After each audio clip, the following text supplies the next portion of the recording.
बता दिया जाएगा तो बहुत अच्छा है। क्या 15 मिनट? अच्छा, okay, thank you. Okay, thank you जी, बहुत बहुत धन्यवाद। 3 सूचनाएं हैं जो आपको ना चाहते भी सुननी पड़ेंगी। अगर नहीं भी आप चाहते तो भी आपको सुनना ही पड़ेगा। पहली सूचना, कृपया इस सुविधा का यंत्र मोबाइल फोन इसको बंद कर दीजिए या इसको साइलेंट मोड पे कर दीजिए। प्लीज रिक्वेस्ट है मेरी, अगर बंद कर देंगे तो बहुत अच्छा है। ये परमेश्वर की प्रेजेंस है, हम परमेश्वर की उपस्थिति का आदर करेंगे। कृपया अपना मोबाइल फोन अगर आप लेकर आए हैं तो उसको बंद कर दें, मोबाइल फोन को बंद कर दें। प्लीज अपने मोबाइल फोन को बंद कर दें। ये प्रभु की पवित्र उपस्थिति है। दूसरी सूचना, कृपया अपने बच्चों को अपने पास अपने नियंत्रण में बिठाएं। पेरेंट्स से रिक्वेस्ट है, हम्बल रिक्वेस्ट है मेरी पेरेंट्स से, अपने बच्चों को अपने पास अपनी गोद में अपने कंट्रोल में अपने नियंत्रण में बिठाएं। बच्चों को छोड़ना नहीं है, उन्हें यहां से भगाना भी नहीं है।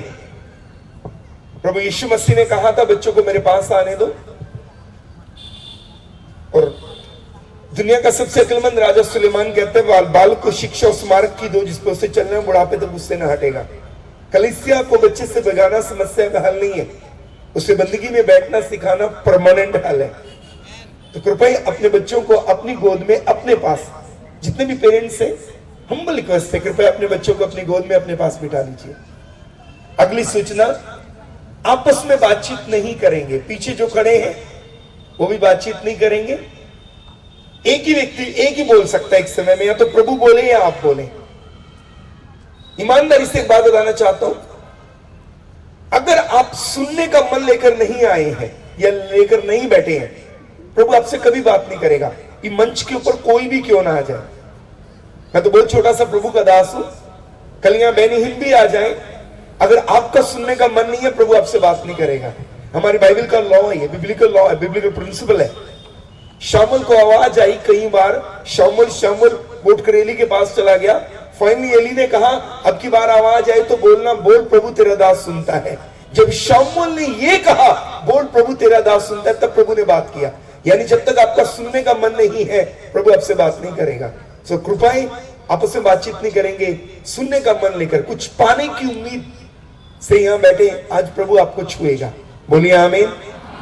और अंतिम सूचना, आखिरी सूचना, पीछे जितने भी भाई बहन खड़े हैं, ये जवान भाई खड़े हैं, बहनें खड़ी हैं, इधर भी खड़े हैं, इधर देखिए जवान भाई बहन खड़े हैं।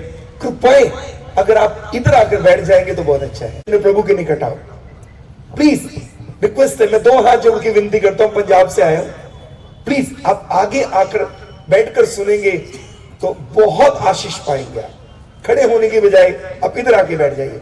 जवान बेटों से कहूंगा, ये पूरे कैंपस में जितने जवान बेटे बेटे पीछे भी जो खड़े हैं भाई बहन, आप अंदर आ जाएं, इधर अंदर आकर के बैठ करके सुने, खड़े ना रहे, अंदर आकर सुनेंगे तो आपको आशीष मिलेगी।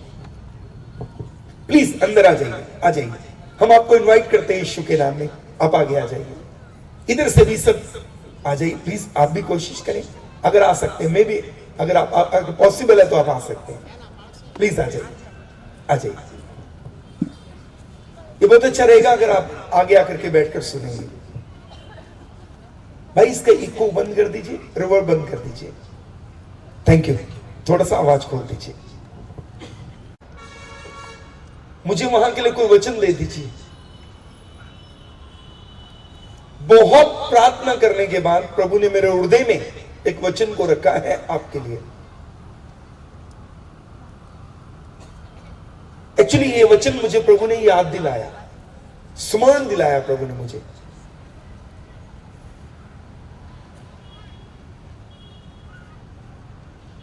इन दिनों में अगर आप पंजाब में आएंगे, मैं पंजाब से हूं, मैं उस सिटी से आता हूं, उस शहर से आता हूं जिस शहर में साधु सुंदर सिंह जी ने अपनी पढ़ाई को पूरा किया। प्रभु के नाम की स्तुति।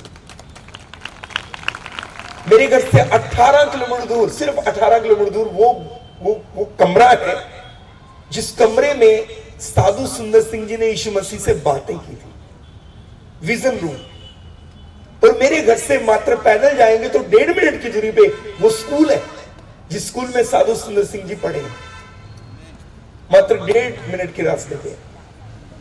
सो मैं साधु सुंदर सिंह जी के नगर से आपके लिए शुभकामनाएं लेकर आया हूं। प्रभु आपको आशीष दे। एक वचन जो मेरे हृदय में प्रभु ने रखा है, मैं चाहता हूं कि पवित्र आत्मा आपकी मदद करे उसको सीखने में, उसको समझने में। इन दिनों में पंजाब में एक बड़ी आत्मिक जागृति है। अगर आप पंजाब में आएंगे तो पंजाब में आप देखेंगे कि बहुत सी जगह ऐसा हो गया है, चर्च बिल्डिंग से बाहर चला गया, चर्च बिल्डिंग से बाहर चला गया, वो खेतों में चला गया। अब पंजाब में एक नया ट्रेंड शुरू हुआ है। वो नया ट्रेंड ये है, जो खेती करने की जमीन है, कुछ पादरी साहब उसको कॉन्ट्रैक्ट पे ले लेते हैं और उसमें चर्च कलीसिया, उसमें कलीसिया को चलाते हैं। एक पंजाब में एक नया ट्रेंड शुरू हुआ। खेती वाली जमीन को 2 एकड़, 4 एकड़, 5 एकड़, 10 एकड़ वो लेकर के उसमें उन्होंने कलीसिया खोल लिया। अब पंजाब में कभी आएंगे तो आप आके देखेंगे वहां एक बहुत बड़ी आत्मिक जागृति है। मैं आपसे बात करना चाहूंगा कि वो आत्मिक जागृति जो पंजाब में है वो महाराष्ट्र में भी हो सकती है। हो सकती है क्या? होगी, आएगी, शुरू हो चुकी है। आमीन। वो आत्मिक जागृति कैसे आएगी? आपके घर में, आपके परिवार में, आपकी कलीसिया में, आपके शहर में, आपके गांव में, आपके नगर में वो आत्मिक जागृति कैसे आएगी? हम उसके ऊपर कुछ देर के लिए मनन करेंगे। कुछ पहलू है, प्रभु ने चाहा तो आज नहीं तो कुछ पहलू कल हम इसके ऊपर मनन करके चलेंगे। आत्मिक जागृति कैसे आती है? पंजाब में आत्मिक जागृति आई, वो कैसे आई?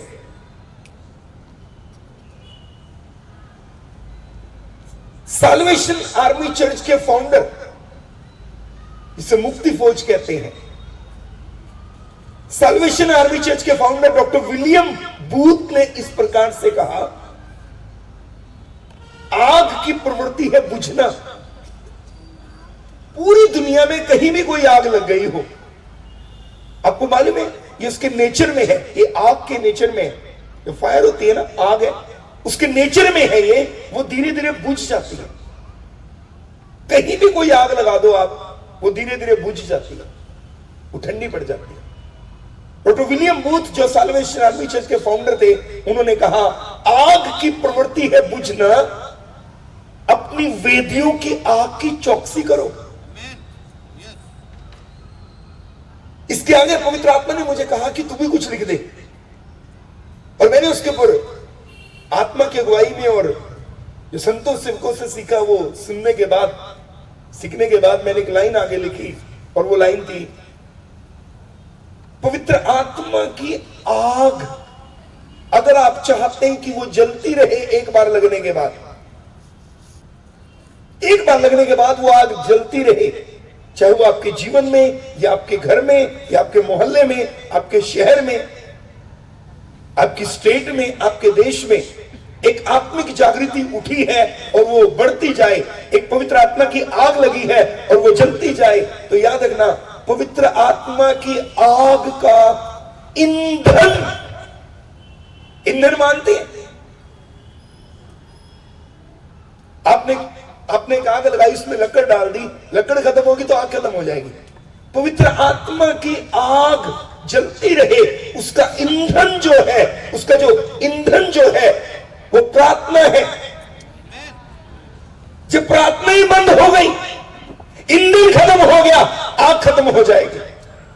पवित्र आत्मा की यानी आग का, आत्मिक जागृति की आग का एक रिवाइवल जो उठा है वो बना रहे और आपके पूरे शहर को अपनी चपेट में ले ले, पूरे स्टेट में फैल जाए। पवित्र आत्मा की आग का ईंधन, वो आग जलती रहे, उसका ईंधन प्रार्थना है। मैं जल्दी से बताना चाहूंगा पंजाब में हुआ क्या, ताकि आप इस बात को समझ पाए। मेरे प्रियो, बड़ी विनम्रता से मैं यहां खड़ा होने के बाद आपको बता रहा हूं, मुझे कई साल लग गए मेरी जिंदगी के ये जानने के लिए कि आत्मिक जागृति कैसे आएगी। कई साल मैंने स्पेंड किए ये सीक्रेट ढूंढने के लिए कि ये आत्मिक जागृति आएगी कैसे, रिवाइवल कैसे आएगा। मैंने 1990 में एक मुस्लिम परिवार से प्रभु को जाना। मेरा पूरा परिवार मुस्लिम है। मैंने 1990 में प्रभु को जाना, छोटी उम्र में। तब मैं स्कूल में एजुकेशन ले रहा था। तब मेरे बुजुर्ग पासवान मुझे कहते थे एक आत्मिक जागृति आएगी। एक लंबे समय तक मैं वेट करता रहा। मैं समझता था शायद उत्तर से आएगी, पूर्व से आएगी, पश्चिम से आएगी, दक्षिण से आएगी। एक दिन मैंने प्रभु से कहा, प्रभु ये आत्मिक जागृति कब आएगी। प्रभु ने मुझे जोर से डांटा। प्रभु ने मुझे गुस्सा किया। मैं गवाहूं, वेदी के ऊपर से बता रहा हूं, प्रभु ने मुझे गुस्सा किया, प्रभु ने मुझे डांटा। प्रभु ने कहा आत्मिक जागृति न उत्तर से आएगी, न पूर्व से आएगी, न पश्चिम से आएगी, न दक्षिण से आएगी। तेरे घर में, तेरे शहर में, तेरे मोहल्ले में, तेरी स्टेट में, तेरे देश में आत्मिक जागृति के लिए मैंने तुझे अपॉइंट किया है। वो तेरे द्वारा आएगी, वो तेरे द्वारा आएगी। मैंने तुझे वहां रखा है, मैंने तुझे वहां रखा है। तो मैंने पूछा प्रभु कैसे आएगी। तो एक भेद प्रभु ने मुझे बताया, आत्मिक जागृति आएगी कैसे। हम पंजाब से देखेंगे कि पंजाब में आत्मिक जागृति कैसे आई। आप जानना चाहते हैं पंजाब में आत्मिक जागृति कैसे। कई चर्च ऐसे हैं पंजाब में जिसमें 1 लाख 1.5 लाख ऐसे कलीसियां हैं। वहां इतनी कांग्रीगेशन है। वहां पंजाब में मेरे को बड़े बड़े चर्च है, एकड़ों में चर्च है। ये आत्मिक जागृति आई कैसे। मैं इसके पीछे आपको मुख्य कारण बताना चाहता हूं। मेरे प्रियो, जब भारत और पाकिस्तान एक ही थे तब हिंदुस्तान आजाद नहीं हुआ था। भारत और पाकिस्तान एक ही थे। उस समय में पाकिस्तान में एक छोटा सा शहर था, उसका नाम था सियालकोट। पाकिस्तान में एक शहर था और उसका नाम था सियालकोट। और सियालकोट जो शहर था, उस शहर के अंदर एक व्यक्ति अमेरिका से आया। उसे हिंदी अच्छे से नहीं आती, उसे पंजाबी अच्छे से नहीं आती, वो इंग्लिश भाषी था। वो सियालकोट सिटी में आया और उसने एक छोटा सा टेंट लगाया और सुबह से लेकर रात तक आंसू बहाकर, घुटने टेककर इस प्रकार कहता, प्रभु एक आत्मा चाहिए, नहीं तो मुझे जिंदा नहीं रहना, मुझे उठा लीजिए। सुबह से लेकर रात तक उस टेंट में बैठ के वो व्यक्ति आंसू बहाता, प्रभु एक आत्मा चाहिए, नहीं तो मुझे जीवित नहीं रहना, आप मुझे ले जाइए। एक व्यक्ति उसके टेंट में आता, प्रभु को अपना जीवन देता, प्रभु को अपना उद्धार करता, मुक्तिदाता स्वीकार करता। थोड़े दिन के बाद वो टेंट बढ़ने लगा। उसने कुछ समय के बाद कहा, प्रभु माफ करना, मैं एक स्वार्थी व्यक्ति हूं, इसके लिए मुझे क्षमा कर दो। मुझे एक दिन में 4 लोग चाहिए, नहीं तो मुझे जिंदा नहीं रहना, मुझे उठा लो। 4 लोग उसके टेंट में आते और प्रभु को अपना जीवन देते और वो टेंट बढ़ने लगा। उस टेंट का साइज बढ़ने लगा और वहां से एक आत्मिक जागृति उठी, एक रिवाइवल उठा, जिसे सियालकोट का रिवाइवल कहते हैं। उस रिवाइवल के कारण नॉर्थ इंडिया के अंदर मसीहत फैल गई। उस व्यक्ति का नाम था जॉन हाइड। जिस जमीन के ऊपर वो प्रार्थना किया करता था घुटने टेककर, वहां 2 बड़े बड़े गड्ढे पड़ गए, फर्श के अंदर गड्ढे पड़ गए। जहां वो अपने घुटने टेकता था, जमीन के फर्श में गड्ढे पड़ गए। इस व्यक्ति के जाने के बाद हमारे पंजाब के अंदर सीएनआई चर्च ने, डायसिस ऑफ चंडीगढ़ ने एक निर्णय लिया। एक चर्च है सिटी मोगा के अंदर, हमारे लुधियाना के पास एक सिटी है। तो डायसिस ऑफ चंडीगढ़ ने एक फैसला लिया, सीएनआई ने एक फैसला लिया कि हम जो मोगा का चर्च है वो चर्च डेडिकेट करेंगे जॉन हाइड के नाम। इसीलिए हमारे पंजाब में एक चर्च का नाम है, सीएनआई चर्च का नाम है हाइड मेमोरियल चर्च। वो जॉन हाइड के नाम में डेडिकेटेड है।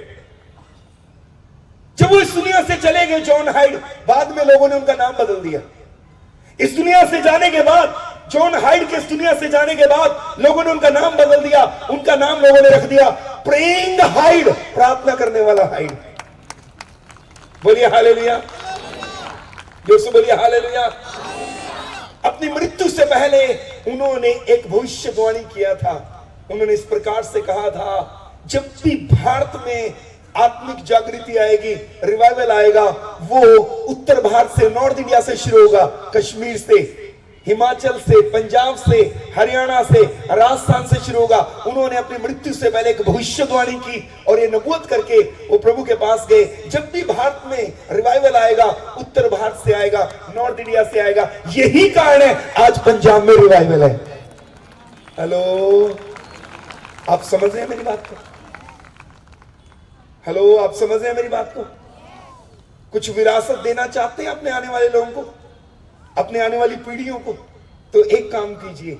अगर जॉन हाइड घुटने टेक कर प्रार्थना करता रहा और आज पंजाब में एक रिवाइवल आ गया, मैं आपको कहना चाहता हूं, आप आज घुटने टेक के प्रार्थना करेंगे, आप आने वाली अपनी पीढ़ियों के लिए कुछ छोड़कर जाएंगे। कोई जोर से बोलेगा हालेलुया, कोई जोर से बोलिए हालेलुया। मैं आपको कुछ कहना चाहता हूं, पंजाब में इन दिनों में एक आत्मिक जागृति है और जागृति ये है, लोग प्रार्थना के लिए जागृत हो गए हैं। वहां के लोगों ने एक बात सीख ली है। बहुत से लोग ऐसे हैं, सभी नहीं पर बहुत से लोग ऐसे हैं जो रात को 12 से सुबह 3 बजे से बैठ के घुटने टेके प्रार्थनाएं करते हैं। पासवानों ने वहां रात को प्रार्थनाएं शुरू कर दी है। एवरी डे रात को 12 से 3 की प्रार्थनाएं शुरू हो गई हैं। विश्वासियों ने रात को 12 से 3 की प्रार्थनाएं आरंभ कर दी है। साधु सुंदर सिंह जी ने अपनी किताब में इस प्रकार से लिखा था, दुनिया के बड़े से बड़े तख्त के ऊपर बैठने से प्रभु के चरणों में बैठना ज्यादा उत्तम है। आपको मालूम है पंजाब के लोगों ने क्या किया? पंजाब के लोगों ने सिर्फ साधु सुंदर सिंह जी की इस स्टेटमेंट को सीरियसली ले लिया, यही किया और कुछ नहीं किया उन्होंने। साधु सुंदर सिंह जी की स्टेटमेंट को उन्होंने सीरियसली ले लिया। दुनिया के बड़े से बड़े तख्त के ऊपर बैठने से प्रभु के चरणों में बैठना ज्यादा उत्तम है। कोई कहेगा हालेलुया? अरे धीरे बोले, जोर से बोलिए हालेलुया। अगर आप चाहते हैं आपके घर में आत्मिक जागृति आए, आपके परिवार के लोग बेदार हो जाएं, वो नशे में है, वो बंधनों में है, वो कर्जे में है, वो बीमारियों में है, वो श्रापों में पड़े हैं, वो पाप की दलदल में पड़े हैं, वो गलत रिश्तों में पड़े हैं। अगर आप चाहते हैं आपके घर में एक आत्मिक जागृति आए, अगर आप चाहते हैं आपके मोहल्ले में एक आत्मिक जागृति आए, अगर आप चाहते हैं आपकी सिटी में एक आत्मिक जागृति आए, आपके स्टेट में एक आत्मिक जागृति आ जाए, तो मैं यीशु का दास होने के नाते एक बात आपको बताना चाहता हूं, ये बिना प्रार्थनाओं के संभव है। लेकिन एक बात मैं आपको कहना चाहता हूं, धनवान हार सकता है, ज्ञानवान हार सकता है, बुद्धिमान हार सकता है, बलवान भी हार सकता है। एक घुटनों पर आया मसीह ना तो कभी हारा था, ना हारा है, ना कभी हारेगा। बोलिए हालेलुया, जोर से बोलिए हालेलुया। धनवान हार सकता है, ज्ञानवान हार सकता है, बुद्धिमान हार सकता है, बलवान हार सकता है, एक घुटनों पर आया मसीह कभी ना हारेगा। आपको पता है आपकी समस्या का हल आपकी समस्या से सिर्फ उतनी दूर है जितनी दूर आपके घुटने जमीन से। आपकी समस्या का हल सिर्फ उतनी दूर है जितनी दूर आपके घुटने जमीन से। ईमेल फेल हो सकती है लेकिन ईमेल कभी फेल नहीं होती। हेलो, बोलिए हालेलुया। प्रार्थनाएं परिस्थितियां बदल देती है। मैं आपको परमेश्वर का दास होने के कारण इस प्रकार से कहना चाहता हूं, एक व्यक्ति जो बड़े बड़े हथियार लेकर, आधुनिक हथियार लेकर, खतरनाक हथियार लेकर अपने पांव पर खड़ा है, उससे कहीं ताकतवर एक कमजोर सा मसीह जो अपने घुटनों पर आया हुआ है। बोलिए हालेलुया, कोई जोर से बोले हालेलुया। धनवान हारेगा, ज्ञानवान हारेगा, बलवान हारेगा, बुद्धिमान हारेगा, एक प्रार्थना करने वाला व्यक्ति कभी ना हारेगा। मैं आपको बताना चाहता हूं, शैतान सबसे ज्यादा अटैक आपकी प्रेयर लाइफ के ऊपर करता है। मैं इधर खड़ के आपको बता रहा हूं, एक पादरी हूं, by the grace of God, प्रभु के महान अनुग्रह से 26 साल हो गए मुझे अपने प्रभु की सेवकाई लुधियाना में करते। मैं बेसिकली हरियाणा से हूं। 26 साल पहले प्रभु मुझे लुधियाना लेके आए बाइबल सेमिनरी होने के बाद। जब मैं सेमिनरी करके लुधियाना पहुंचा, 26 साल हो गए मुझे लुधियाना में। 3 अप्रैल 1997 को प्रभु मुझे लुधियाना लेकर आए थे। आपको कुछ कहना चाहता हूं, मैंने अगर सबसे ज्यादा स्ट्रगल अपनी लाइफ में किया, फाइनेंशियली नहीं किया हेल्थ के मामले में स्ट्रगल नहीं किया। मेरी लाइफ का अगर आप पूछो पास्टर सलीम आपका स्ट्रगल क्या है, तो मैं बताता हूं पास्टर सलीम का सबसे बड़ा स्ट्रगल ये है, पास्टर सलीम के लिए प्रार्थना के लिए टाइम निकालना। ये शैतान नहीं चाहता आप प्रार्थना करें, शैतान नहीं चाहता आप प्रे करें, इसलिए आपकी प्रे लाइफ के ऊपर सबसे बड़ा अटैक होता है। वो नहीं चाहता प्रार्थना में जीवन बिताए। उसको पता है जिस दिन इसने जमीन पे घुटने टेक दिए उस दिन स्वर खुल जाएगा। बोलिए हालेलुया, बोलिए हालेलुया। मैं आपको कुछ कहना चाहता हूं, अपनी प्रेयर लाइफ के लिए सीरियस होना पड़ेगा, आपको गंभीर होना पड़ेगा, अपने प्रार्थना के जीवन के लिए जागृत होना पड़ेगा आपको। ईमानदारी से एक बात बोलना चाहता हूं मैं आपको, शैतान ये कभी नहीं चाहता कि आप घुटने टेक कर प्रार्थना करें। वो आपके प्रेयर टाइम को चुराता है, वो आपको डिस्टर्ब करके रखता है ताकि आप प्रार्थना में ना बैठ पाए। एक शेर याद आ गया, शेर सुना सकता हूं मैं यहाँ पर, आप लोग सुनते हैं शेर? शेर सुना सकते हैं? शेर, इधर कितने बड़े राइटर बैठे हैं, इनके सामने कुछ गलत ना भूल जाए। सैमसन साहब, ओके इरशाद, क्या बात है, हाँ क्या बात है, एक शेर याद आ गया। ओके चलिए मेरे पीछे बोलिए, बोलिए दुआ से हर मुश्किल हल होती है। अरे शेर है भाई, बोल सकते हैं, कुछ गलत बात नहीं है। बोलिए दुआ से हर मुश्किल हल होती है। नहीं सभी नहीं बोल रहे, कुछ लोग नाराज लग रहे हैं मुझसे। बोलिए दुआ से हर मुश्किल हल होती है। फिर से बोलो, दुआ से हर मुश्किल हल होती है। मुश्किल तो ये है, दुआ ही मुश्किल से होती है।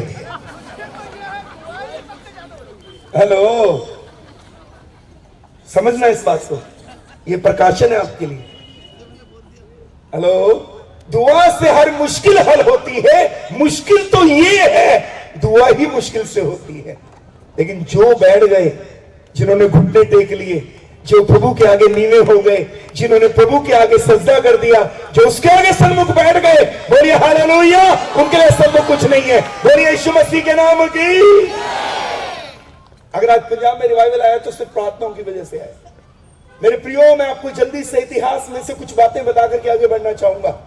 विश्व भर में अगर कहीं भी कोई रिवाइवल आया, मेरी कई सालों की एक लंबी स्टडी, सर्वे और मेहनत मैं आपके सन्मुख रखना चाहता हूं। और ये मेहनत मैंने by the grace of God, प्रभु से अनुग्रह पाके की, अपने बल से नहीं। कई साल के एक लंबे अध्ययन, कई साल की एक लंबी मेहनत, कई साल का एक लंबा रिसर्च के बाद मैं आपके सामने खड़ा हूं। मैं कुछ लंबा टॉपिक है, इतना रिसर्च बहुत बड़ी थी, मतलब मेरी खोजबीन बहुत बड़ी थी bye the grace of God. लेकिन मैं जल्दी से कुछ बातें आपके सामने रखना चाहता हूं। मैंने ये पाया पूरी दुनिया में आज तक, जब से दुनिया बनी, अगर कहीं आत्मिक जागृति आई तो उसके पीछे प्रार्थना ही रही है। मैं जल्दी से कुछ चीजें आपके सामने रखना चाहता हूं। एक व्यक्ति था, उसका नाम था जॉन नॉक्स। ये स्कॉटिश था, ये स्कॉटलैंड का मिशनरी था। वहां की क्वीन ने इसको बुला के बोला कि अगर आज के बाद तूने पाप के ऊपर प्रचार किया तो मैं तेरी गर्दन तेरे धड़ से अलग कर दूंगी, तेरी गर्दन काट दूंगी। ये अपने कमरे में गया, और मित्र देखिए, अपने कमरे में जाने के बाद ये जमीन के ऊपर रोल किया करता था, जमीन के ऊपर लौटता था, लौट के एक दीवार से दूसरी तरफ आ गया, फिर जमीन के ऊपर रोल करता था, लौटता था, जमीन के ऊपर फिर रोल करता था, फिर रोल करता था, लौट लौट के रो रो के दुआ करता था। और मालूम है क्या कहता, प्रभु स्कॉटलैंड को बचा ले, नहीं तो मुझे जिंदा नहीं रहना, स्कॉटलैंड को बचा ले, नहीं तो मुझे जिंदा नहीं। एक दिन इसकी पत्नी इसके पास आई, उसको कहती है खड़े हो जाओ। वो घुटनों के बल आया, अपनी पत्नी को रोते पूछने लगा क्या हुआ। उसने कहा तुम कितने दिन से सोए नहीं हो, तुमने खाना नहीं खाया, तुम कितने रोते हो, कितने दिन से तुम सोए नहीं हो, तुम्हारी आंखें स्वेल है, तुम्हारा फेस स्वेल हो गया, सूज गया, तुमने खाना नहीं खाया, तुम सोते नहीं हो, रोते रहते हो, थोड़ा सा उठो, खाना खाओ, मुंह धो, थोड़ा सो जाओ। घुटनों के बल आकर अपनी पत्नी को रोते हुए देखकर इस प्रकार से कहने लगा, बीती रात मेरे स्कॉटलैंड के कितने लोग बिना यीशु को अपना जीवन दिए नरक की आग में चले गए, उनके लिए भी यीशु ने अपना प्राण दिया था, उनके लिए भी यीशु ने अपना लहू बहाया था, और तू कहती है मैं सो जाऊं। बीती रात कितने लोग बिना यीशु को जाने मेरे स्कॉटलैंड के लोग नरक की आग में चले गए, तू कहती मैं सो जाऊं।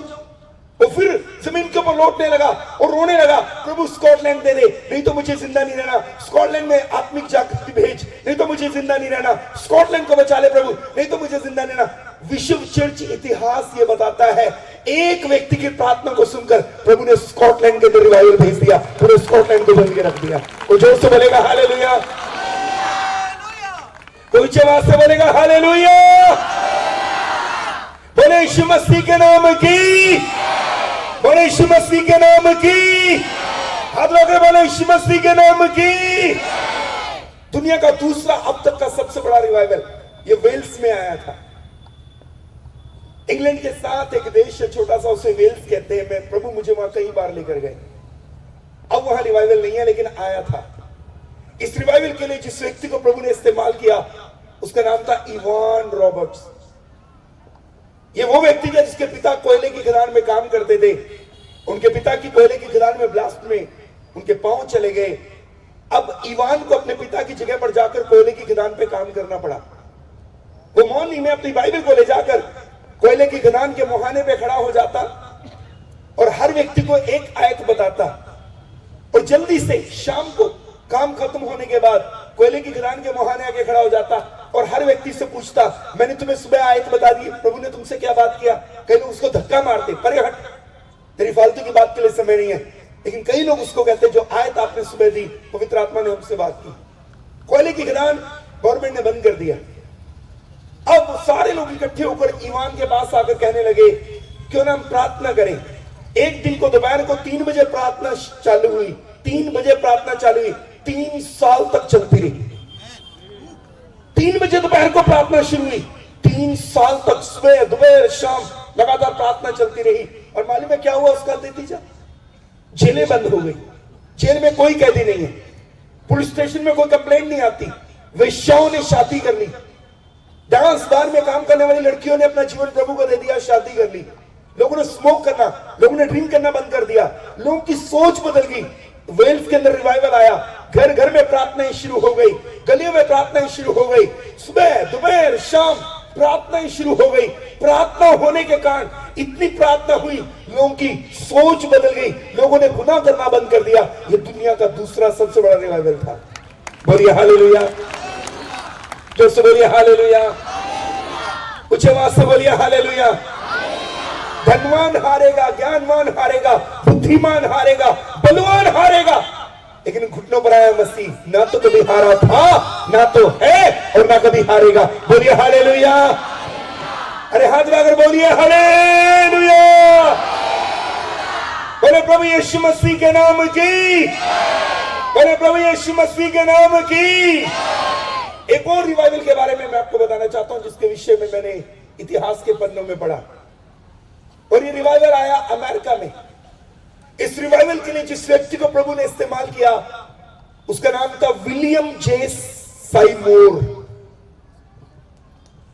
प्रभु के दास का नाम है विलियम जे साइमोर। ये वेल्स ये रिवाइवल जो है अजूसा स्ट्रीट में आया। अमेरिका में एक जगह थी जिसे अजूसा स्ट्रीट कहते थे। अगर आप यहां से जाने के बाद, अभी मत करना, यहां से जाने के बाद गूगल पे सर्च करो, यूट्यूब पे सर्च करो, आपको मिल जाएगा। गूगल बताएगा आपको जो मैं प्रचार कर रहा हूं। अजूसा स्ट्रीट रिवाइवल अमेरिका में आया। इसके लिए प्रभु ने जिस व्यक्ति को इस्तेमाल किया उसका नाम था विलियम जे साइमोर। ये पैरहम के स्कूल में पढ़ के आए। उस समय अमेरिका में पैरहम एक बड़े पादरी थे, उनके बाइबल कॉलेज में पढ़ के आए। विलियम जे साइमोर एक अच्छा वक्ता नहीं था, उसको अच्छा प्रचार नहीं करना था। उसकी वोकैबुलरी बिल्कुल मेरे जैसी थी, बोलता कुछ था निकलता कुछ था। एक अच्छा वक्ता नहीं था। लेकिन एक बात है, इसको प्रार्थना करनी आती थी। ये घुटने टेककर अन्य भाषा बोल के प्रार्थना किया करता था। एक दिन ये घर के जिस घर में ठहरा था उन्होंने इसका सामान उठा के बाहर फेंक दिया। निकल यहां से, ना जाने क्या भाषा बोलता रहता, मैं समझ नहीं आता। सामने से एक परिवार आ रहा था। उन्होंने कहा, विलियम साहब कहां जा रहे? बोला, घर ढूंढ रहा हूं। बोले, हमारे घर आ जाओ। उनके घर में प्रतिदिन उन्हें लेके प्रार्थना करता। इस रिवाइवल का नाम है अजूसा स्ट्रीट रिवाइवल। अजूसा, अजूजा भी कहते हैं इसको इंग्लिश में। अजूसा स्ट्रीट रिवाइवल का अर्थ है, इसको अजूसा स्ट्रीट रिवाइवल क्यों कहते हैं मालूम है? इसका कारण बताता हूं। उस गली के अंदर एक व्यक्ति अपने 2 फावड़ी लेकर, पांव नहीं है, 2 फावड़ी लेकर चर्च में आ रहा है। 2 फावड़ी लेकर सुबह में चर्च में आ रहा है एक व्यक्ति, लेकिन जब वो चर्च खत्म होने के बाद अपने घर लौटता है, वो 2 नए पांव के साथ अपने घर जा रहा है, फावड़ी उधरी है। इसे कहते हैं अजूसा स्ट्रीट रिवाइवल। मैं इधर खड़ के वेदी के ऊपर से बता रहा हूं आपको, मैंने स्टडी किया तब बता रहा हूं, अध्ययन करने के बाद बता रहा हूं। कटा हुआ हाथ, बंदगी में बैठे बैठे, आराधना में बैठे बैठे विलियम जे साइमोर के यहां कटा हुआ हाथ उसी समय निकलकर बाहर आता था, उंगलियां बाहर आती थी, नाखून बाहर आते थे, कटा हुआ हाथ निकलकर बॉडी में से बाहर आ जाता था। ईमानदारी से बता रहा हूं, प्रभु की प्रेजेंस में मैंने अपनी आंख से पढ़ा, बुजुर्ग लोग, बूढ़े लोगों के दांत मुंह में नहीं आ जाते थे। इसे कहते हैं अजूसा स्ट्रीट रिवाइवल। ये विलियम जे साइमोर के द्वारा है। ये दुनिया का सबसे बड़ा हीलिंग रिवाइवल था। इसके पीछे अगर कोई ताकत थी तो खुदा, और दूसरा प्रार्थनाएं। विलियम जे साइमोर एक दिन के अंदर 8 से 10 घंटे तक घुटने टेककर प्रार्थना किया करता था। 8 से 10 घंटे तक प्रभु के आगे घुटने टेककर आंसू आंसू बहा बहा कर प्रार्थना करता। उसने अस्तबल, जहां घोड़े बांधते हैं, वो जगह ले ली उसने रेंट के ऊपर, बाद में बाय कर ली, वहां पे चर्च ओपन कर दिया उसने। लोग समुद्री जहाजों में भरकर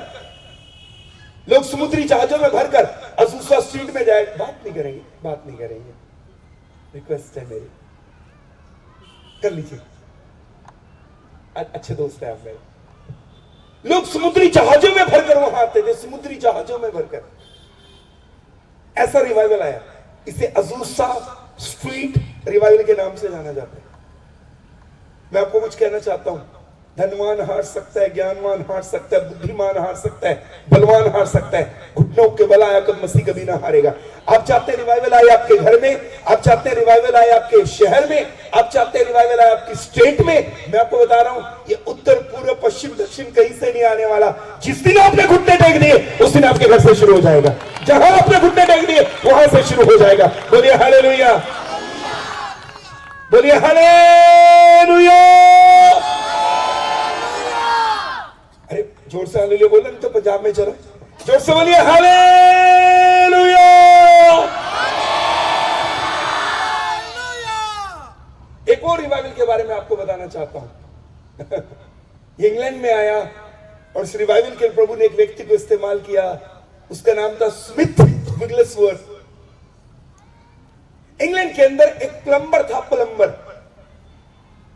प्लम्बर देखो कितना पढ़ा लिखा होगा, प्लम्बर था एक, वेल एजुकेटेड नहीं था, उसकी वोकैबुलरी बिल्कुल मेरे जैसी थी, आगे पीछे थी, इंग्लिश भी अच्छे से नहीं आती थी, था अंग्रेज। इंग्लैंड में एक व्यक्ति हुआ, उसका नाम है स्मिथ विगलेसवर्थ। ये एक बार चर्च ऑफ इंग्लैंड में प्रचार करने चले गए और 2 बजे तक चर्च के लड़के से बात करते रहे, जो चर्च को संभालता था, केयरटेकर, उससे रात को 2 बजे तक बातचीत करते रहे। 2 बजे स्मिथ विगलेसवर्थ ने उस लड़के को कहा, कल तूने अपने लिए जूते लेने हैं। ये लड़का अपने कमरे में गया और रात को जोर जोर से हंसने लगा, हा हा हा हा, जोर जोर से हंसने लगा। प्रभु ने उसको डांटा, चुप, जो मेरे सेवक ने कहा वो जाके कर। मॉर्निंग में शॉप खुलने से पहले शॉप के आगे जाके बैठ गया। दुकान खुलने से, बच्चों को कंट्रोल करेंगे प्लीज, बच्चों को कंट्रोल करेंगे। देखो मैंने आपको अपनी शर्तें पहले बताई थी, अब आपको अच्छा लगता है तो प्रचार करवा लो, नहीं तो भी करूंगा मैं, क्योंकि मैं आपसे प्यार करता हूं। ओके, ये रात को बात करता ना उस व्यक्ति से, उसने उस सर्वेंट से कहा कल अपने लिए जूते लेना। मॉर्निंग में ये व्यक्ति सर्वेंट जिसको प्रभु ने डांटा, चुप, जो मेरे सेवक ने कहा वो कर, शॉप खुलने से पहले शॉप के बाहर जाके बैठ गया। सेल्समैन आया, शॉप ओपन हुआ, उसने कहा बताइए सर क्या कर सकते हैं आपकी मदद। बोला जूते चाहिए। सेल्समैन जोर जोर से हंसने लगा, जैसे रात ये हंस रहा था। सर आप जूते लेने आ गए, जूतों के लिए पैर चाहिए होते, आपके तो पैर नहीं है। उसने कहा नहीं मैं जूते लेके जाऊंगा। उसने जिद कर ली मुझे जूते चाहिए। सेल्समैन ने गंभीर शब्दों में आकर उसको कहा, साहब जूते लेने के लिए पैर चाहिए होता है और साइज और कलर भी बताना पड़ता है। उसने कहा 8 नंबर का लेकर आ, ब्लैक कलर का लेकर आना। मैं किताबें नहीं बेचता, ना मैं किताबों का प्रचार करता, लेकिन आपको बताता हूं the secret of his power, उसकी सामर्थ का रहस्य किताब में लिखा है। गूगल के ऊपर फ्री आप डाउनलोड करके पढ़ सकते हैं। The secret of his power book में लिखा है, जब सेल्समैन 8 नंबर का काले रंग का जूता लेकर आया, उसने कटे पैरों के नीचे जूते लगाए तो पैर बन के बीच में आ गए, दो पैर बन के बीच में आ गए। ऐसा एक व्यक्ति जिसके द्वारा इंग्लैंड में 10 मुर्दे जिंदा हुए, उसका नाम है स्मिथ विग्लेसवर्थ। गूगल पे सर्च कर लीजिएगा, मिल जाएगा। इंग्लैंड में इस व्यक्ति के द्वारा 10 मुर्दे जिंदा हुए, स्मिथ विग्लेसवर्थ। एक दिन स्मिथ विग्लेसवर्थ से किसने पूछा, साहब आपके द्वारा प्रभु ने इतने बड़े बड़े काम किए, आपकी प्रे टाइम कितना है? स्मिथ विग्लेसवर्थ ने उसको देखकर मुस्कुरा के कहा, मैं आधे घंटे से ज्यादा प्रे नहीं करता। बोला क्या? बोला मैं आधे घंटे से ज्यादा प्रार्थना नहीं करता। अब पूछने वाला चकरा गया, इतने बड़े बड़े काम इस व्यक्ति के द्वारा हो रहे हैं, सिर्फ 30 मिनट प्रार्थना करते हैं। तब स्मिथ ने तीसरी बार मुस्कुरा के कहा, मैं आधे घंटे से ज्यादा प्रार्थना नहीं करता और बिना प्रार्थना के आधे घंटे से ज्यादा रह भी नहीं सकता। जिनको समझ आया वो ताली बजा लो, नहीं समझ आया दोबारा बता दूंगा। हाथों को उठाकर जोर से ताली बजाएं, और जोर से और जोर से और जोर से, जिनको समझ आ गया।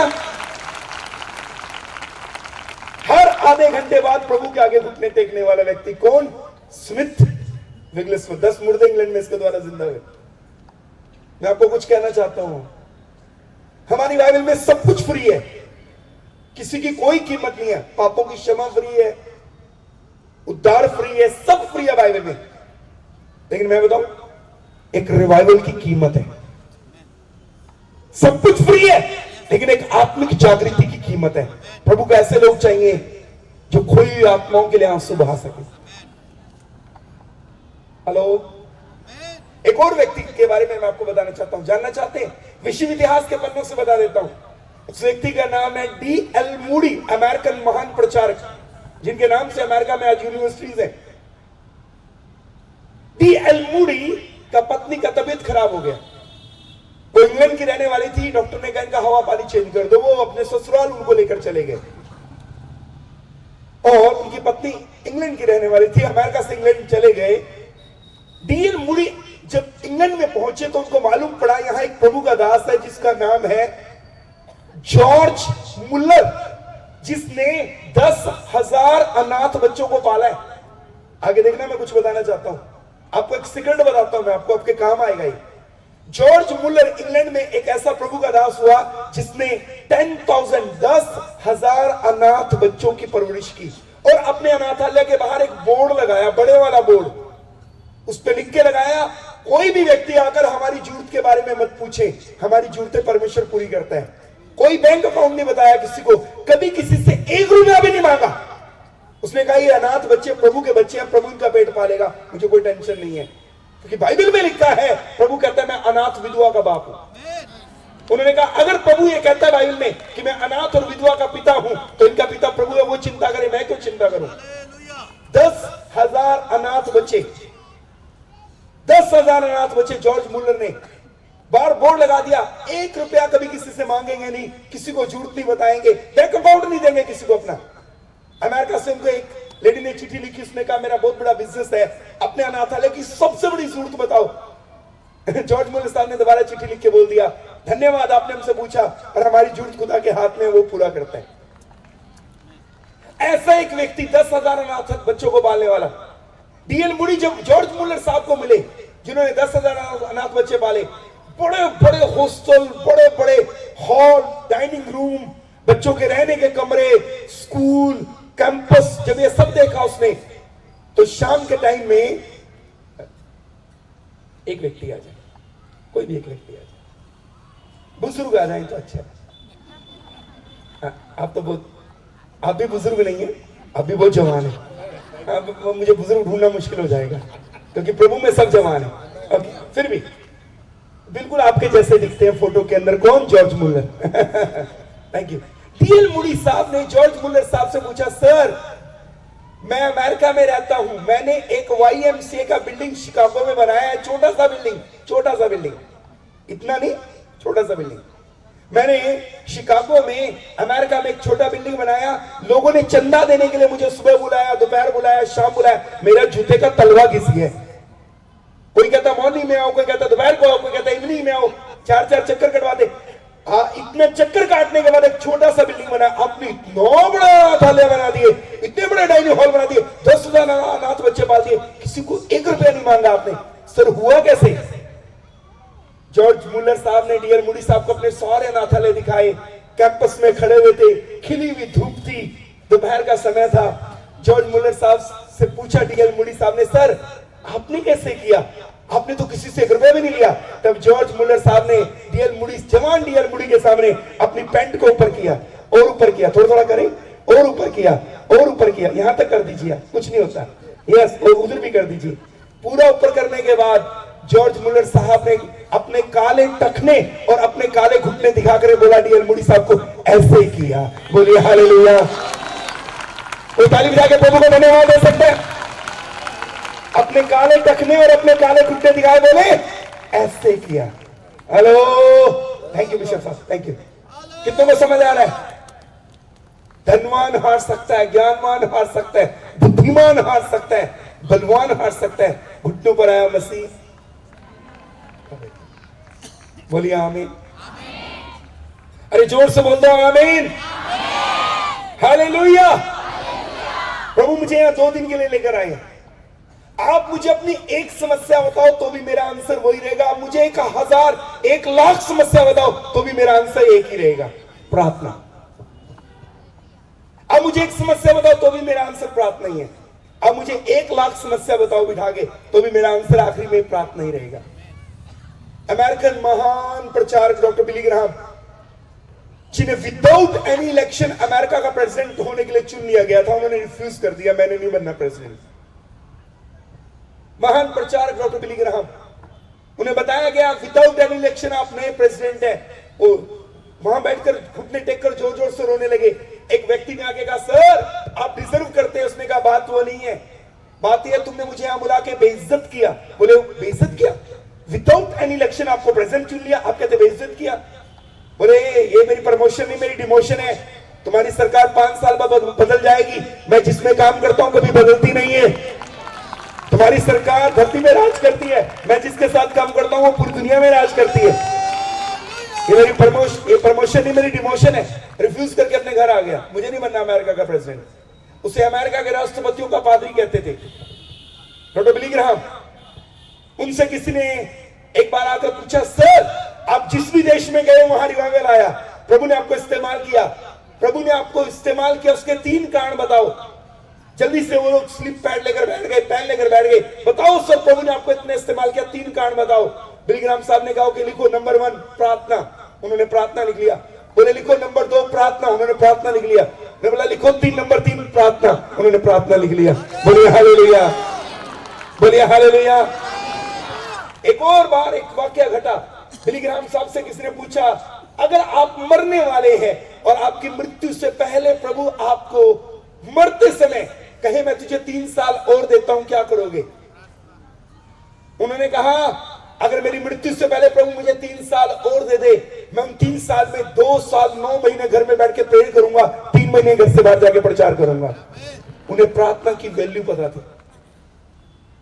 एक प्रभु के महान दास हुए हमारे भारत में, उनका नाम है मोहन सी लाजरस। आप में से कई लोग जानते होंगे।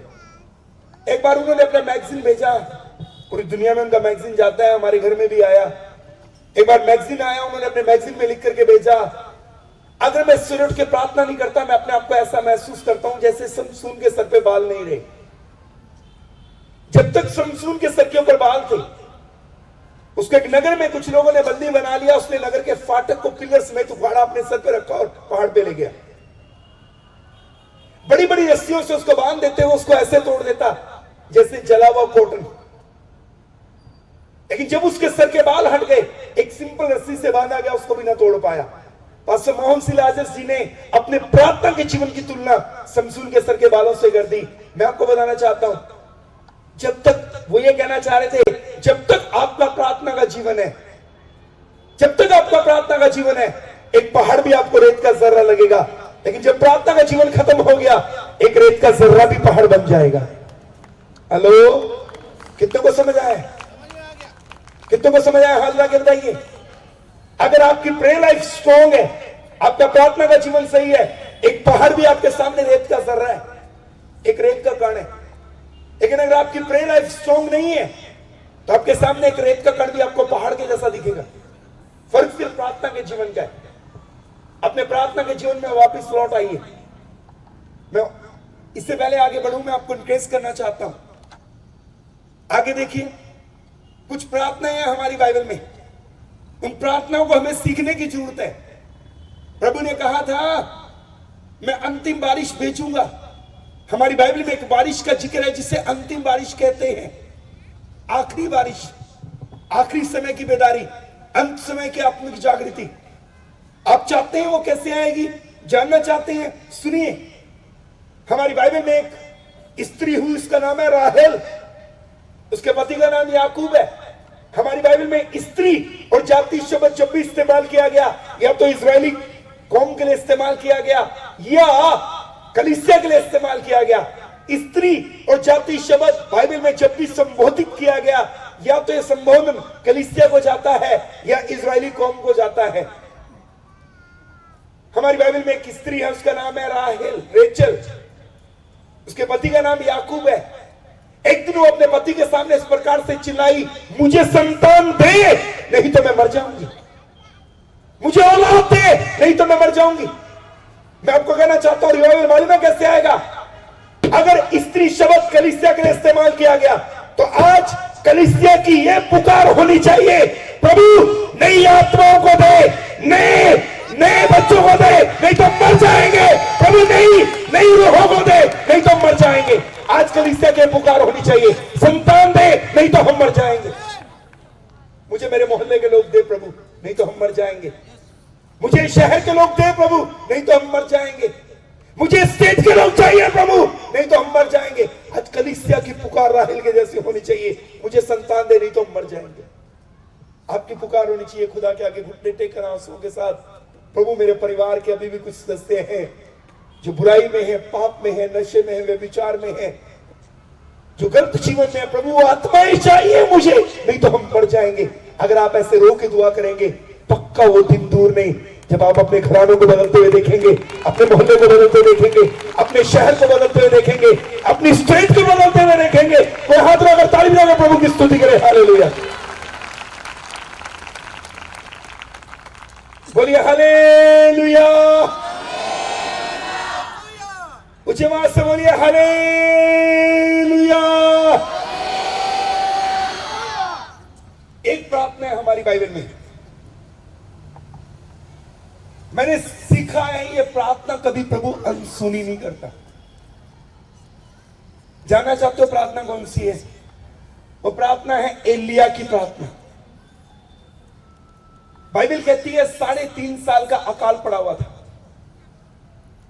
एलिया ने कहा ना आसमान से बारिश आएगी ना ओस आएगी। याकूब अपनी किताब को लिखते समय कहते हैं एलिया भी हमारे समान दुख सुख भोगी मनुष्य था, लेकिन जब उसने गिड़गिड़ा के प्रार्थना की, आपको मालूम है याकूब ने ऐसे प्रार्थना नहीं की बैठ के ओ हालेलुया प्रभु बारिश भेज दे, ऐसा नहीं था। याकूब में लिखा है, याकूब अपनी पत्री में लिखते हैं एलिया ने गिड़गिड़ाहट के साथ प्रार्थना की, गिड़गिड़ाया। एक बड़ा अकाल पड़ा हुआ है, बारिश नहीं है, बहुत भयंकर अकाल पड़ा हुआ है। उस समय एलिया के समय में अकाल था। आज हो सकता है आपकी जिंदगी में चमत्कार का अकाल पड़ा हो। एक गवाही के लिए आप तरस रहे हैं कई सालों से कि गवाही मेरे जीवन में तैयार हो जाए। हो सकता है गवाही का अकाल पड़ा हो। एक लंबे समय से आप छुटकारे के लिए तरस रही है, मेरे परिवार के सदस्य का छुटकारा हो, छुटकारे का अकाल हो सकता है, चंगाई का अकाल हो सकता है। एक आश्चर्यक्रम आप देखना चाहते हैं अपने परिवार के लिए, उसका अकाल हो सकता है। हो सकता है आप किसी समस्या में पड़े हैं, आप बेरोजगार हैं, आप कर्जे में हैं, आप दुष्ट आत्मा के जकड़े हैं, आपके जीवन में बंधन है, आपकी संतान अन्य आज्ञाकारिता में है, वो नशे में है, रॉन्ग रिलेशनशिप में है, गलत संगति में है, आपका पति किसी बुरी आदत का शिकार है, आपकी पत्नी अनाज्ञाकारी, आप एक आश्चर्य कर्म के लिए वेट कर रहे हैं, आपके अकाल पड़ा है, आप कह रहे हैं प्रभु कुछ बस ये प्रार्थना सीख लीजिए, ये प्रार्थना सीख लीजिए। हो सकता है कि लंबे समय से आपके घर में आशीषों का अकाल पड़ा हो, आपने कोई अच्छी खबर नहीं सुनी, कोई अच्छी आशीष नहीं देखी।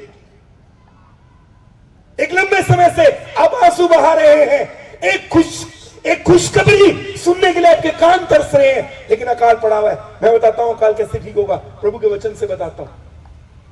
एलिया के समय में अकाल पड़ा। आप एक लंबे समय से कुछ चीजों के अपने जीवन में होने के लिए वेट कर रहे हैं, प्रभु कुछ करे लेकिन नहीं हो पाया, अकाल पड़ा हुआ है। एक बदलाव के लिए आप वेट करें, लेकिन अकाल पड़ा हुआ, बदलाव नहीं आया। एक चंगाई, एक छुटकारा, एक परिवर्तन, एक स्तर पे आप है, आप नेक्स्ट स्तर पे जाना चाहते हैं, अकाल पड़ा हुआ। आप चाहते हैं प्रभु मुझे मसला कर, मुझे इस्तेमाल कर, अपने वरदानों से भर, अपने लिए इस्तेमाल कर। आप तरसते हैं खुदा आपको अपने पवित्र आत्मा से अभिषेक करे, अकाल पड़ा हुआ है। ये अकाल कैसे ठीक होगा? एलिया के समय में अकाल पड़ा हुआ था, लेकिन ये अकाल ठीक हुआ। एक आयत निकाल लीजिए, अपनी बाइबल को ओपन कीजिए और देखिए अकाल ठीक कैसे होते हैं, सुनिए अकाल कैसे ठीक होते हैं।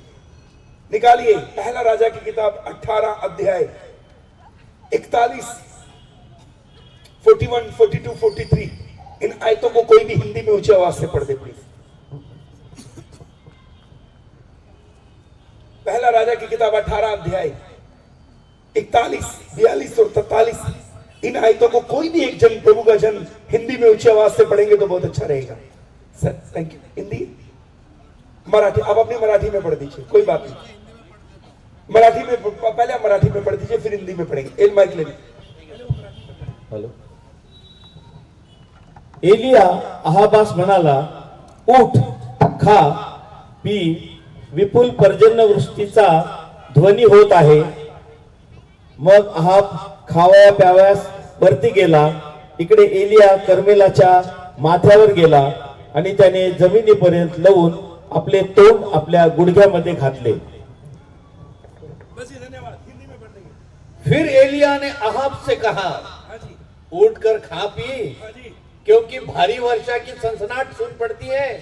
तब अहाब खाने पीने चला गया और एलिया करमल की चोटी पर चढ़ गया और भूमि पर गिरकर अपने मुंह घुटनों के बीच किया और उसने अपने सेवक से कहा, चढ़कर समुद्र की ओर दृष्टि कर दे।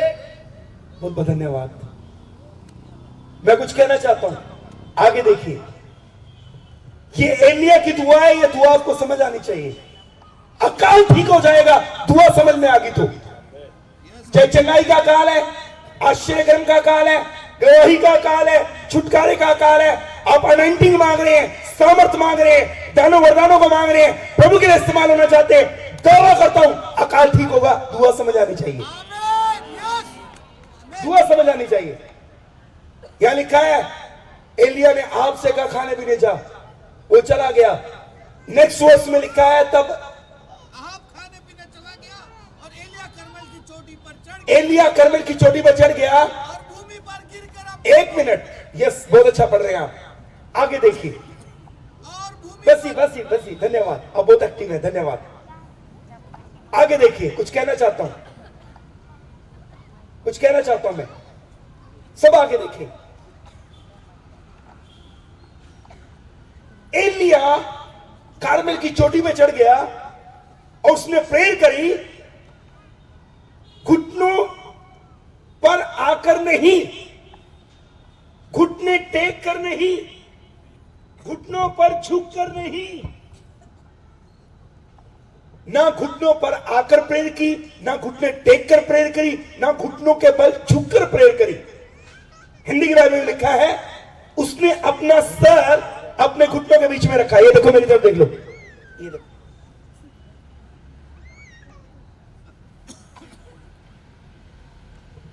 ये कौन सी प्रार्थना हुई भाई? अपने अपने घर जाके बाइबल को दोबारा पढ़ लेना। उसने घुटने नहीं टेके, घुटनों पर नहीं आया, घुटनों के बल नहीं आया, सर घुटनों में डाला। यस, बिल्कुल सही किया। आगे आ जाइए, बहुत अच्छा कर रहे हैं आप, वेरी गुड, वेरी गुड, बहुत अच्छा, वेरी गुड। मैं आपके लिए आपको अप्रिशिएट करता हूं, यू आर रियली, आप बहुत अच्छे इंसान हैं। कैसे किया? यस, ये मजाक की बात नहीं है। आप देखिए, कुछ कहना चाहता हूं मैं। थैंक यू सर, हो गया। मैं कुछ कहना चाहता हूं आपको, आगे देखिए। इससे पहले मैं इस विषय के ऊपर आपसे बात करूं, इसका प्रकाशन आपसे शेयर करूं, जितनी बहनें यहां बैठी हैं, मैं उनको कहना चाहता हूं मेरी बहन के समान हो। जितनी उम्र में मेरी उम्र से बड़ी स्त्रियां यहां बैठी, मैं उनको कहना चाहता हूं मेरी मां के समान हो। जितनी छोटी लड़कियां यहां बैठी हैं, मैं उनको कहना चाहता हूं आप मेरे बेटे का उम्र 17 साल है, आप मेरे बेटे की उम्र की हो। मेरी बात को गलत मत लेना। एलिया ने घुटने नहीं टेके, घुटनों के बल नहीं आया, घुटनों पर नहीं झुका, अपना सर अपने घुटनों के बीच में किया। इट मींस, इसका अर्थ क्या था जानना चाहते हो? इसका एक्चुअल मीनिंग था, इस्राएल के अंदर अगर एक स्त्री ये पहचान ना पाए कि उसको बच्चा कब डिलीवर होना है, या उसको पेन ना उठे डिलीवरी का, बच्चा पैदा होने का पेन ना उठे, और बच्चा पेट में हेल्थी हो जाए, बढ़ जाए, 9 मंथ से अबव हो जाए, 10 महीना, 11 महीना या 9.5 महीना, या बच्चा हेल्थी हो। एक औरत अगर ऐसा बच्चा पेट में है और वो डिलीवर नहीं हो रहा, तो हिंदी की बाइबल में लिखा है बच्चा जन्मने के लिए पत्थर हुआ करते थे। बच्चा जन्मने के लिए पत्थर होते थे। आप निर्गमन की किताब में पढ़ सकते हैं, यहूदी स्त्रियां, इजरायली स्त्रियां, इब्री स्त्रियां बच्चा जन्मने के पत्थरों के ऊपर बैठ के बच्चे पैदा किया करती थी। रिटन है बाइबल में, आपको वर्सेस दे सकता हूं। बच्चा जन्मने के लिए पत्थर हुआ करते थे। जब बच्चा पेट में हेल्थी हो गया, डिलीवरी नहीं हो रही, तब दाई स्त्री को पत्थर के ऊपर बिठाती ऐसे, और उसको यस सेम। नहीं, हंसना नहीं है, ये सीरियस मैटर है। स्त्री उसको पत्थर के ऊपर बिठाती और उसके सर को उसके घुटनों में डाल देती। पेट इकट्ठा होने के कारण बच्चा डिलीवर हो जाता। Yes, thank you sir. पेट इकट्ठा होने के कारण बच्चा इजीली डिलीवर हो जाता। मैं स्टडी करने के बाद बता रहा हूं आपको, मैंने अध्ययन किया इसके ऊपर, तब बता रहा हूं। पौलुस ने हिंदी की बाइबल में एक बात बोली, तुम मसीह में पैदा हो जाओ, इसके लिए मैं तुम्हारे लिए जच्चा की सी पीड़ाएं सहता हूं। पौल ने कहा, जिस दिन आप वो वाला पेन लेकर खुदा के आगे बैठेंगे, ये वाला दर्द लेके बैठेंगे, एक स्त्री जैसे बच्चा पैदा करते समय पेन लेती है, जब आप ये वाला दर्द लेकर बैठ जाएंगे, प्रभु मेरे ये परिवार के सदस्य अभी पाप में हैं और नरक की ओर जा रहे हैं, बचा ले प्रभु। मेरे मोहल्ले के वो लोग वो विचार में, वो नशे में, बचा ले प्रभु। मेरे शहर के लोग बचा ले प्रभु, मेरे मोहल्ले के लोग बचा ले प्रभु, मेरी कलीसिया के लोग बचा ले प्रभु, मेरे कुटुंबियों को बचा ले प्रभु। वो पेन लेकर जब आप दुआ करेंगे, पक्का रिवाइवल आएगा, पक्का आत्मिक जागृति आएगी, पक्का अकाल ठीक होगा। बोलिए हालेलुया। पक्का अकाल ठीक होगा। वो एक पेन लेके दुआ करने की जरूरत,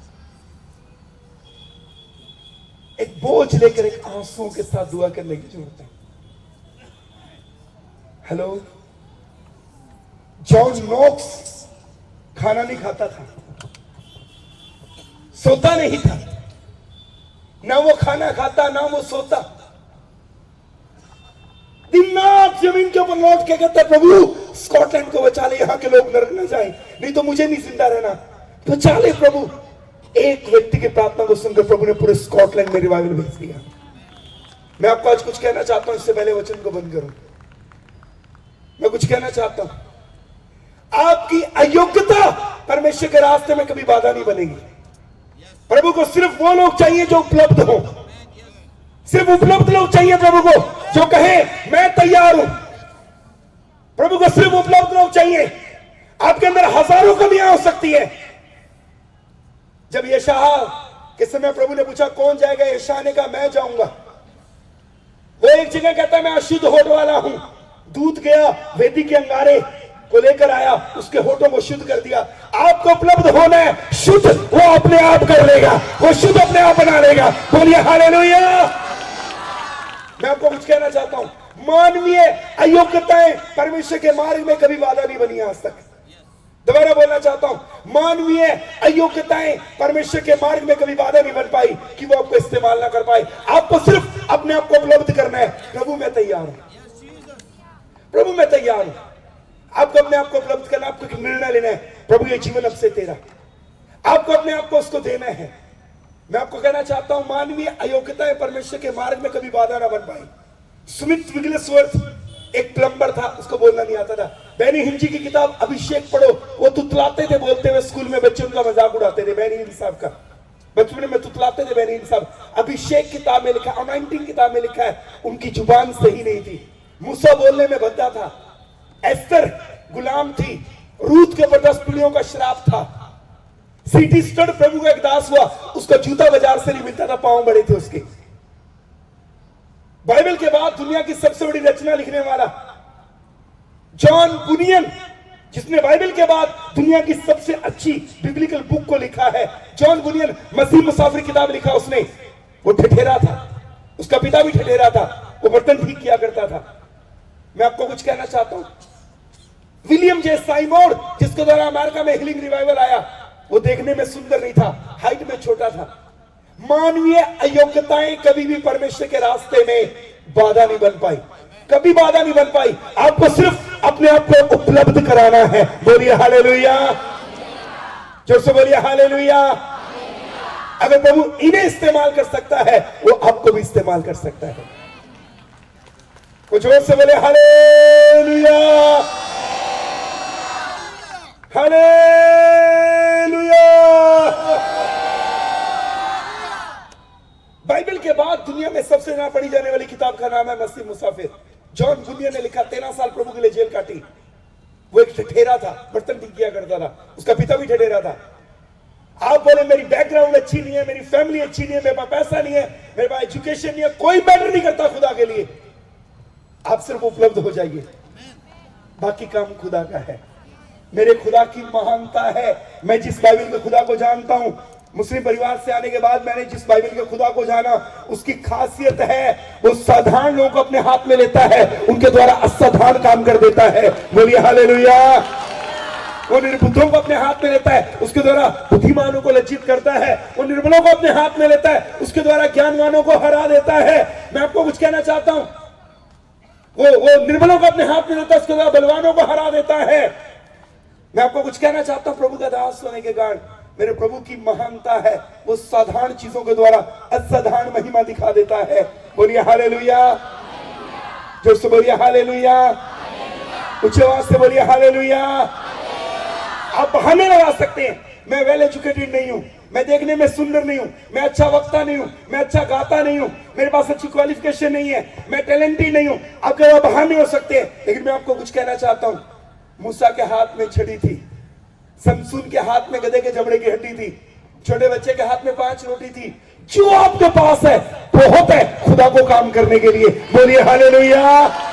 जो आपके पास है काफी है खुदा के लिए काम करने के लिए। कोई ताली बजा के प्रभु को धन्यवाद दे, उसकी स्तुति करे। हालेलुया।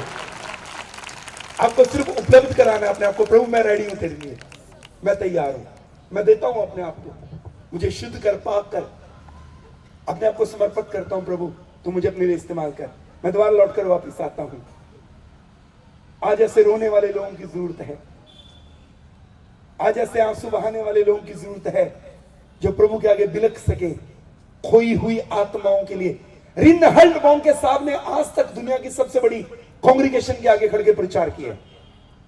दुनिया की सबसे बड़ी कांग्रीगेशन, क्रिश्चियन कांग्रीगेशन के सामने खड़ा होकर प्रचार करने वाला एक व्यक्ति जिसको श्रेय मिला, उसका नाम है रिनहल्ड बॉन्ग। उसने आज तक दुनिया की सबसे बड़ी कांग्रीगेशन, क्रिश्चियन कांग्रीगेशन के आगे खड़े प्रचार किया। एक बार किसी ने उनसे पूछा, आपने इतनी आत्माएं कैसे जीत ली? मालूम है आंसर क्या था उसका? उस प्रभु के दास का आंसर क्या था? उसने कहा, क्योंकि मैं खोई हुई आत्माओं, नाश होने वाली आत्माओं के लिए बोझ रखता था, इसलिए प्रभु ने वो आत्माएं मुझे दी। क्योंकि मैं खोई हुई नाश होने वाली आत्माओं के लिए बोझ रखता था, इसलिए प्रभु ने वो आत्माएं मुझे दी। हेलो, कितनों को समझ आ रहा है? कितनों को वचन समझ आ रहा है?